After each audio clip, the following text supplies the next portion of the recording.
लग्नानंतर होईलच प्रेम मालिकेच्या 3 जानेवारीच्या भागात आनंद निवासमध्ये नंदिनी नेमकी त्याच आजी आजोबांना भेटलेली असते ज्यांना पार्थने मदत केलेली असते आणि ते नेमके मोठे बिझनेसमॅन निघालेले असतात. आता नंदिनीचं लग्न ठरलं आहे म्हटल्यानंतर ते दोघेही तितकेच खुश असतात. नंदिनीचं ते खूप कौतुक करतात. नंदिनीला ते विचारतात की तो लकी मुलगा नक्की आहे तरी कोण. नंदिनी त्यांना हसून उत्तर देते की तो तोच मुलगा आहे ज्याने तुमची मदत केली होती, जो तुम्हाला पैसे द्यायला निघाला होता. आता पार्थचा चेहरा त्या आजी आजोबांच्या लगेच लक्षात येतो आणि ते म्हणतात की वा, खरंच तो मुलगा खूप छान आहे, तू अगदी नशीब उजळवलंस. तेव्हा आजी मुद्दामच नंदिनीला चिडवतात. त्या म्हणतात की समाजात जर सेवा करायची असेल ना, तर जोडपी सुक्त अगदी समाजाचा विचार करणारीच लागतात. आणि पारचा स्वभाव एका क्षणात त्याने ओळखलेला असतो.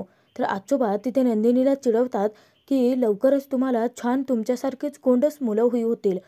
तेव्हा नंदिनी लाजून मान खालती घालते. आता आजी आजोबांचं बोलणं सुरूच असतं, परंतु नंदिनीसोबत काम करणाराच तिचाच असिस्टंट नेमका तिच्या प्रेमात असतो आणि त्याला हे सगळं ऐकवत नसतं. ज्यावेळी ते आजी आजोबा नंदिनीचा निरोप घेऊन तेथून जातात, तर नंदिनी तिच्या कामामध्ये व्यस्त होते. तो नंदिनीजवळ येऊन विचारतो की तुमचं लग्न ठरलंय का. नेमका पार्थचा तिला फोन येतो आणि पार्थचा फोन रिसीव्ह करण्यासाठी नंदिनी बाहेर जाते. आता त्याला तो मुलगा पार्थ नक्की आहे तरी कोण ते शोधून काढायचं असतं, म्हणून तो नंदिनीची पर्स चेक करायला घेतो. पार्थला नंदिनी विचारते की बोला, आज काय नवीन काढलंय. तर पार्थ तिथे विचारतो की तुमचं काम संपलं आहे का. तेव्हा नंदिनी म्हणते की असं का विचारताय. त्यावरती पार्थ तिला म्हणतो की तुमच्या पुढच्या कामाच्या नियोजनावरतीच सगळं ठरणार आहे ना. तेव्हा नंदिनी म्हणते की मग अगदी योग्य वेळी तुम्ही फोन केला आहे, कारण माझं आश्रमातलं काम संपतच आलं आहे. तेव्हा पार्थ खुश होतो. तर पार्थ नंदिनीला विचारतो की तुम्हाला माझ्यासोबत कॅफेत यायला आवडेल का. तेव्हा नंदिनी मुद्दामच पार्थला म्हणते की का, आज काही खास ओकेजन वगैरे आहे का. त्यावरती पार्थ हसून उत्तर देतो की जे लव्ह मॅरेज करतात ना त्यांचं ओकेजन असतं, आपण अरेंज मॅरेजवाले, आपण ज्या दिवशी जिथे भेटतो तेच आपल्यासाठी ओकेजन ठरतं. त्यावरती नंदिनीला देखील हसू येतं. तोचपर्यंत नंदिनीचा असिस्टंट जो तिच्या प्रेमात बुडालेला असतो, तो नंदिनीची पूर्ण पर्स चेक करत असतो आणि नंदिनी त्यापासून गाफील असते. तर पाठीमागून पार्थची आई आलेली असते आणि पार्थ नेमकं नंदिनीला सांगत असतो की आपण मागच्या वेळेस ज्या कॅफेमध्ये भेटलो होतो ना, अगदी तिथेच भेटूयात ना. तेव्हा नंदिनी ठीक आहे म्हणून फोन ठेवते. पार्थ बोलतो तर मानिनीला पाहता क्षणी त्याची घाबरगुंडी उडते आणि तो ततपप करायला लागतो. तर मानिनी त्याला चिडवत म्हणते की आईला घाबरणं बंद कर आता, नाहीतर आलेली बायको म्हणायची की ममाज बॉय आहे. आणि ती विचारते की तू नंदिनीला भेटायला चाललायस का. तेव्हा पार्थ मान हलवून होकार देतो. इकडे आनंद निवासमध्ये नंदिनी पार्थशी बोलून ज्यावेळी आतमध्ये येत असते, नेमकं दीपक नंदिनीची पर्स चेक करत असतो आणि तो पटकन नंदिनीची चाहूल लागता क्षणी पर्स खालती घेतो. नंदिनीचं लक्ष जातं आणि नंदिनी दीपकला हाक मारते. दीपक आता खूप घाबरतो. तो पर्स हातात घेऊनच उभा असतो शुंभासारखा. तेव्हा नंदिनी त्याला विचारते की दीपक, अरे तू पर्समध्ये नक्की काय शोधतोयस. तेव्हा तो चाचपडतच म्हणतो की शोधत नव्हतो, पर्स खालती पडली होती ना, ती वर ठेवत होतो. त्यावरती नंदिनी म्हणते की अच्छा. आणि त्यानंतर नंदिनी त्याला म्हणते की बरं, माझं काम इथलं संपलंच आहे, मी आता जरा बाहेर जाते. आणि नंदिनी तेथून जाणार ती पुन्हा मागे फिरून दीपकला सांगते की तू काल माझ्यासाठी जी भेंडीची भाजी आणली होती ना, अप्रतिम झाली होती. तेव्हा तिथे दीपक आता खूप खुश होतो. तर नंदिनी पार्थला भेटण्यासाठी तेथून निघूनही जाते. तर नंदिनी दीपकवरती भोळा बापडा विश्वास ठेवून तेथून बाहेर पडते. परंतु दीपकने नंदिनीच्या पर्समधून तिचा रुमाल काढून घेतलेला असतो, कारण दीपक नंदिनीच्या प्रेमामध्ये ठार वेडा झालेला असतो. तर इकडे मानिनी पार्थला म्हणते की शर्ट छान आहे रे. तेव्हा पार्थ म्हणतो की आई, अगं तूच तर गिफ्ट केला होता ना दिवाळीला. मानिनी म्हणते की बरं, आता गिफ्ट घ्यायची नाही तर द्यायची वेळ आली. तेव्हा पार्थला काहीच कळत नाही. तर पार्थ विचारतो की म्हणजे. मानिनी तिथे पार्थला एक सल्ला देते. ती म्हणते की मुलींना ना गिफ्ट दिलेली खूप जास्त आवडतात आणि जर होणाऱ्या नवऱ्याने येऊन आपल्याला अचानक सरप्राईज गिफ्ट दिलं तर ते किती आवडेल. आता पारच्या डोक्यात ट्यूब पेटते आणि मानिनीचं बोलणं त्याच्या आत्ता अचूक लक्षात येतं. आता पार्थ तिथे मानिनीची मदत मागतो. तो म्हणतो की मुलींना गिफ्ट काय द्यायची मला कळत नाही, तू सुचव ना प्लीज. तेव्हा मानिनी पार्थची मस्करी करते. मुद्दाम ती त्याची गंमत करते. ती म्हणते की तू ना एक काम कर, तू ना मिक्सर ग्राइंडर दे किंवा वॉशिंग मशीनच देऊन टाक ना. आता पार्थला असं सांगता क्षणी त्यावरती पार्थ विचार करत राहतो. मानिनी त्याच्यावरती हसत असते. तेव्हा पार्थ म्हणतो की काय आई, माझी मस्करी करतेस का तू. तेव्हा मानिनी म्हणते की तू या गोष्टींचा विचार करतोयस, अरे तू फिल्म वगैरे पाहत नाही का, मुलींना काय गिफ्ट द्यावं लागतं ते तुला माहितीच नाही आहे अजून. पार्थ त्या आता लाजून चूर झालेला असतो. मानिनी त्याला कानमंत्र देते की एखादं छानसं रोमॅन्टिक गिफ्ट दे तिला.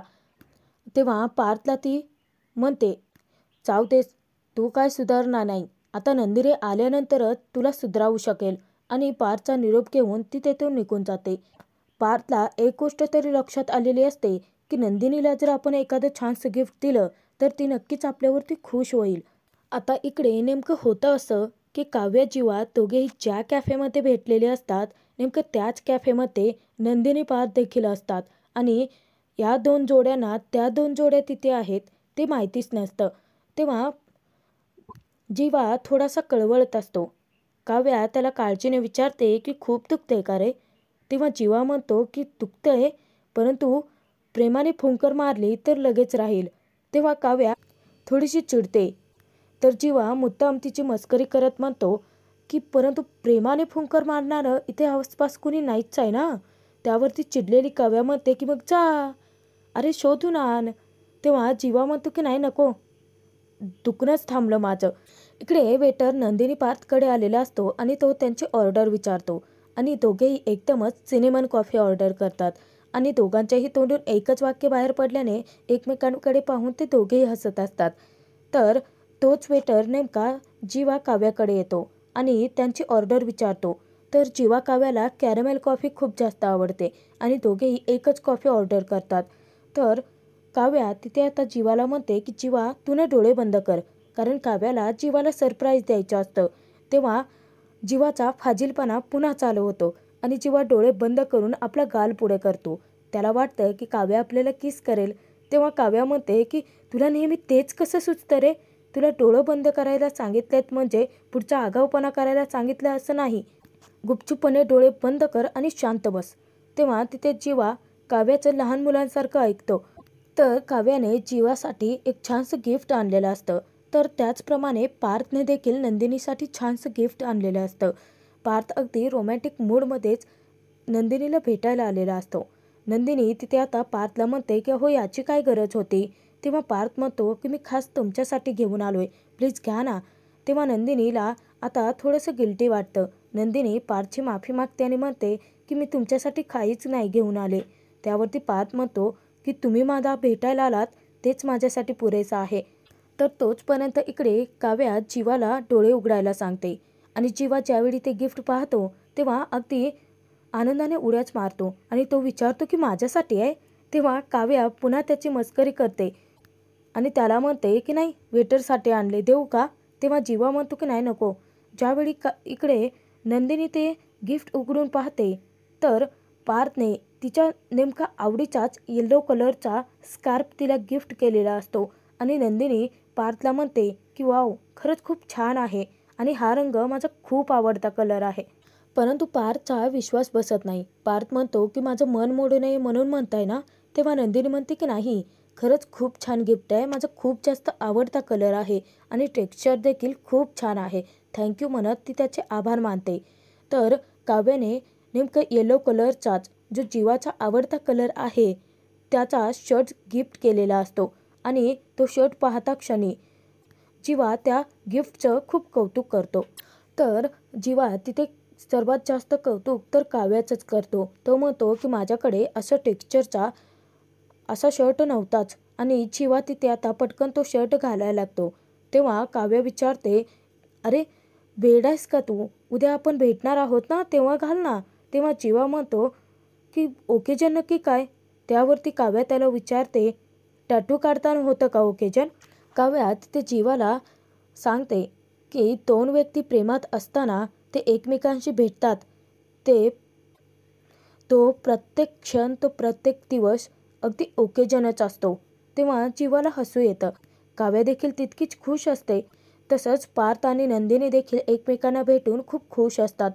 तर इकडे नंदिनी पार्थचं जुळलेलं लग्न मोडण्याचा घाट घातलेला असतो मंजुषाने. मिथुनला अजिबातच पटत नसतं, परंतु नाईलाजाने तो तिच्यासोबत नंदिनीच्या घरी आलेला असतो. तेव्हा मंजुषा म्हणते की हे बघा, मला ना डायरेक्ट बोलण्याची सवय आहे आणि आता मी तुम्हाला जे काही सांगायला आले आहे त्यामुळे आपल्या दोन्ही परिवाराचंच भलं होणार आहे.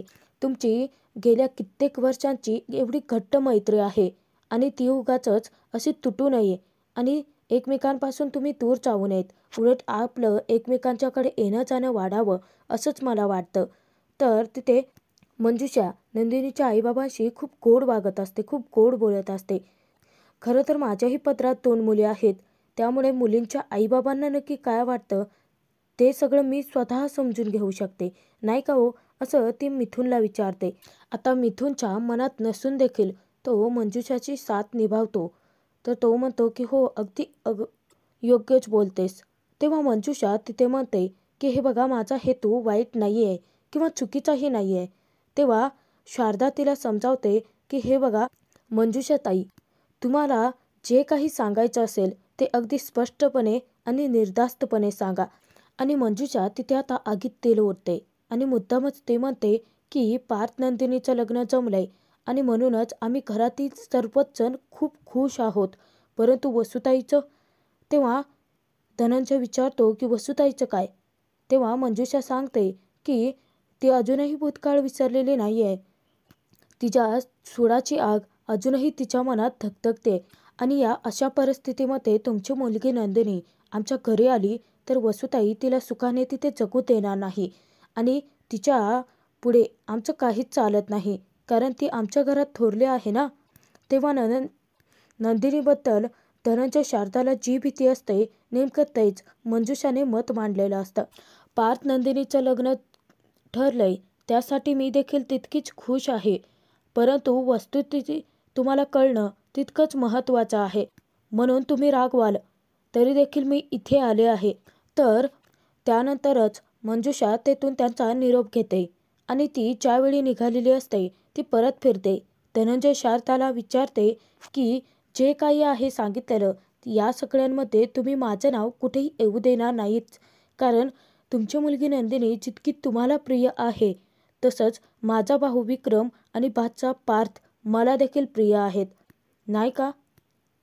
असं म्हणत मंजुषाने आगीत तेल ओतलेलं असतं आणि भडका होण्याची ती वाट पाहत असते.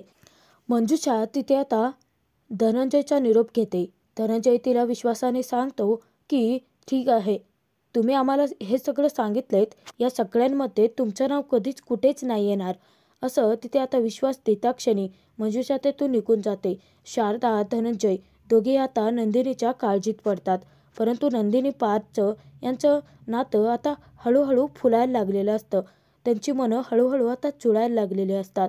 तर इकडे कॅफेमध्ये पार्थ नंदिनीने सिनेमन कॉफी ऑर्डर केलेली असते आणि त्यांना चुकून जीवा काव्याची ऑर्डर आलेली असते आणि इकडे काव्या जीवाला पार्थची चुकून ऑर्डर आलेली असते. तेव्हा जीवा तिथे त्या वेटरला विचारतो की अरे असं का? तर तो त्यांची माफी मागतो आणि म्हणतो की तुझी चुकून त्या टेबलची ऑर्डर तुम्हाला आली आणि तुमची तिकडे गेली आहे. ज्यावेळी तो वेटर नेमकं नंदिनीला कॉफी द्यायला जातो इतक्यातच काव्याचं लक्ष नंदिनीकडे जातं आणि नंदिनीला नेमकं त्याच कॅफेमध्ये पाहता क्षणी काव्याची घाबरगुंडी उडते.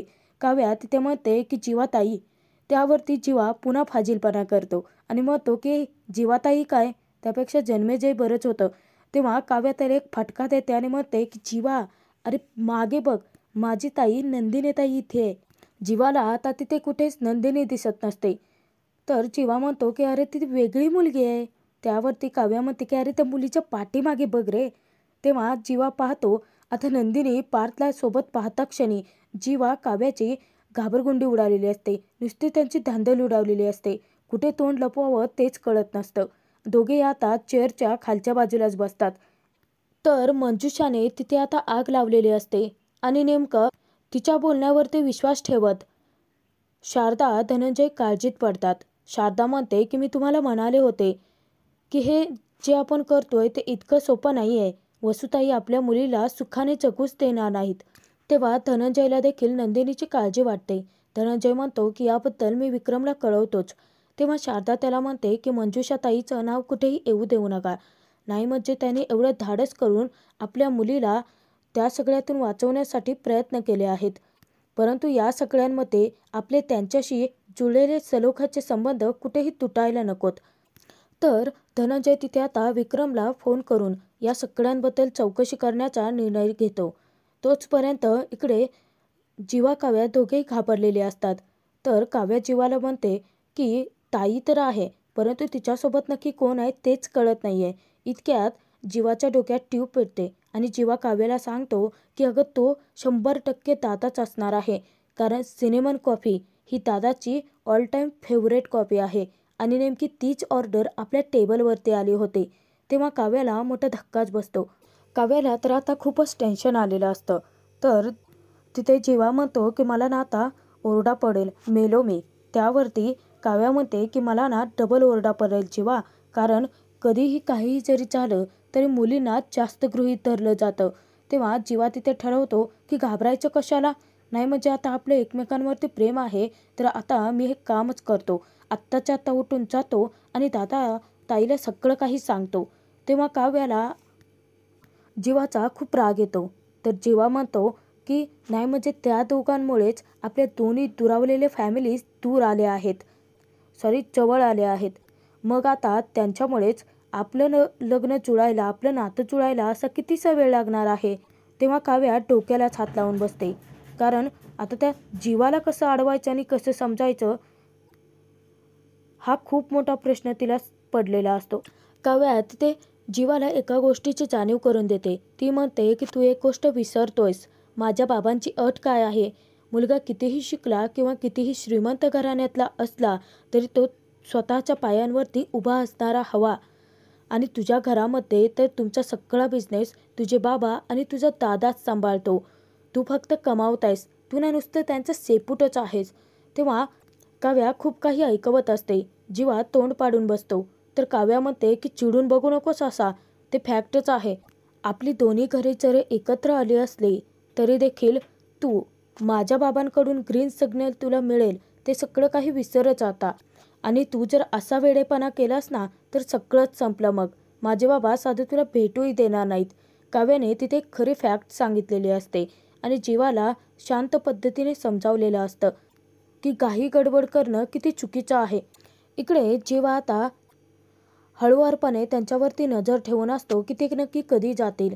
तोचपर्यंत आता कॉफी पिऊन झाल्यानंतर, छान गप्पा एकमेकांशी मारून झाल्यानंतर पार्थ नंदिनी जायला निघालेली असतात. तेव्हा वेटरला बोलवून जेव्हा पार्थ त्याला बिल देणार तर नंदिनी त्याला तिथे थांबवते आणि म्हणते की आपण ना बिल स्प्लिट करूयात, म्हणजे मला आवडेल म्हणून. तेव्हा पार्थ देखील आता होकार देतो, कारण नंदिनीला ते हवं असतं. तर इकडे जीवा म्हणतो किती वेळ लावतात हे जायला. तर काव्या नंदिनीला पुरती ओळखून असते आणि ती सांगते की ताईंना बिल स्प्लिट करत असेल. तेव्हा जीवा तिला चकित होऊन विचारतो की काय, होणाऱ्या नवऱ्यासोबत बिल स्प्लिट. तर बिल स्प्लिट करून पार्थ नंदिनी तेथून निघून जातात. तेव्हा जीवा काव्या सुटकेचा श्वास सोडतात. तर जीवा प्रचंड घाबरलेला असतो, तो पटकन पाणी पितो. तर काव्या तिथे आता जीवाला बिल द्यायला सांगते. जीवा विचारतो की आणि प्रिन्सिपल्सचं.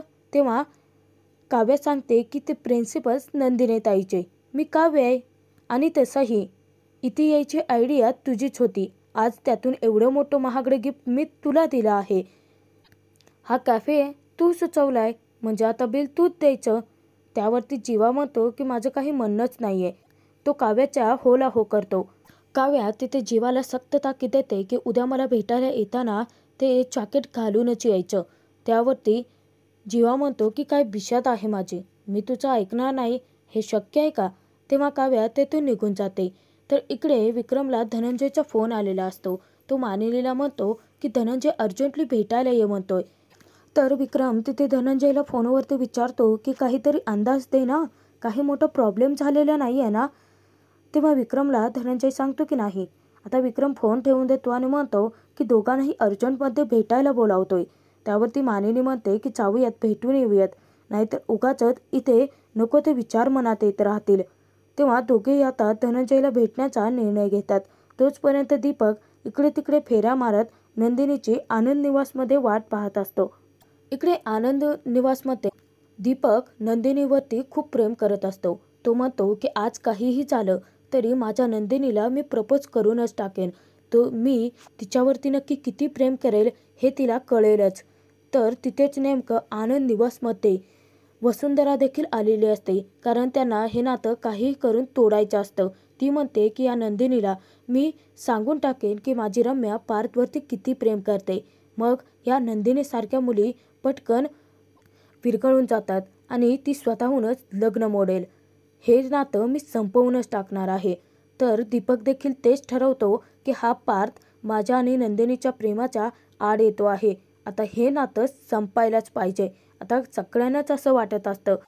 तर नंदिनी पार्थच्या जुळणाऱ्या नात्यावरतीच आता खूप मोठं सावट असतं. इतक्यातच पार्थ नंदिनीला आनंद निवासमध्ये सोडण्यासाठी आलेला असतो. आता पार्थची गाडी पाहता क्षणी वसुंधरा चोरांसारखी लपून बसते गाडीच्या आडबाजूने. पार्थ नंदिनी आता बाहेर गाडीच्या उतरतात आणि जेव्हा तो नंदिनीला आनंद निवासमध्ये सोडायला आलेला असतो तेव्हा दीपक अगदी हुरळून जातो आणि विचार करतो की माझी नंदिनी आली वाटतं. परंतु नंदिनीला जेव्हा तो पार्थसोबत पाहतो तेव्हा त्याचा चेहरा फार कोरामोरा होतो. आजचा हा भाग इथेच पुढील भागात आपण पाहणार आहोत की दीपक पार्थची धडक होते. दीपकच्या हातून पडलेलं गुलाब पार्थ हातात उचलतो आणि त्याच्याकडे पाहून हसतो. तर त्या दोघांकडे वसुंधराचं लक्ष असतं. धनंजयने विक्रम मानिनीला बोलावता क्षणी तो म्हणतो की 20 वर्षापूर्वी सुदर्शन दादाच्या घडलेल्या खून त्याच्याबद्दल माझ्याबद्दल वसुंधरा ताईच्या मनात अजूनही राग धगधगतोय आणि अशा परिस्थितीमध्ये मी माझ्या मुलीला आगीमध्ये कसा ढकलून देऊ. तेव्हा धक्क्यानेच विक्रम आणि मानिनी उभा राहतात. तर पार्थ तिथे जीवाला म्हणतो की हो, मी त्या कॅफेमध्ये नंदिनीला घेऊन गेलो होतो, परंतु नेमकी मी सिनेमन कॉफी ऑर्डर केली होती हे तुला कसं कळलं. आता जीवा जबरदस्त अडकलेला असतो. आता पुढे नक्की काय होईल.